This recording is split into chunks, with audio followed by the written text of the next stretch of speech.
In today's video, I'm going to teach you how to use Copilot in PowerPoint to create a presentation from a prompt.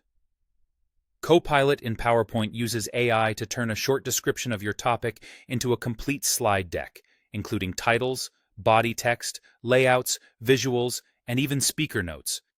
It's perfect when you need a clear starting point fast, or when you'd rather focus on your message than on formatting.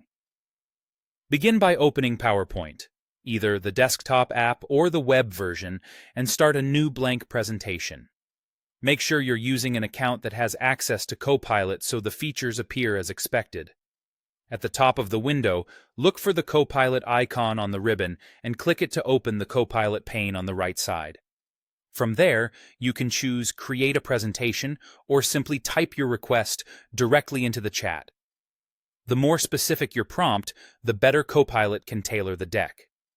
For example, you might say, create a 10-slide presentation on renewable energy for a business meeting, or make a presentation about social media marketing strategies with bullet points and visuals, or create a training deck on customer service best practices.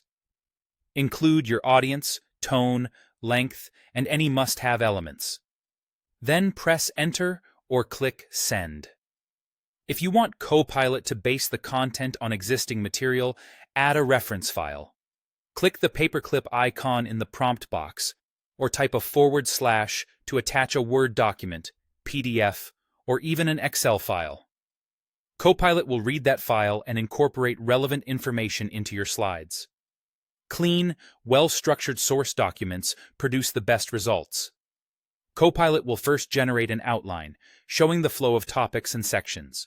Review it carefully.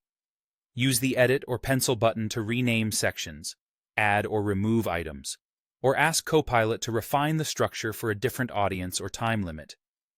This is your chance to shape the story before any slides are built. When the outline looks right, confirm to generate the full presentation. Copilot will create the slides, apply layouts and a design theme, and populate the text. You can always change the theme later if you prefer a different look. Finally, fine-tune the deck using the Copilot pane. Ask it to add speaker notes, adjust the tone to be more formal or more concise, insert images or icons, or reorganize the slide order. Keep your requests clear and iterative, and don't forget to review the final content for accuracy and brand alignment before you present.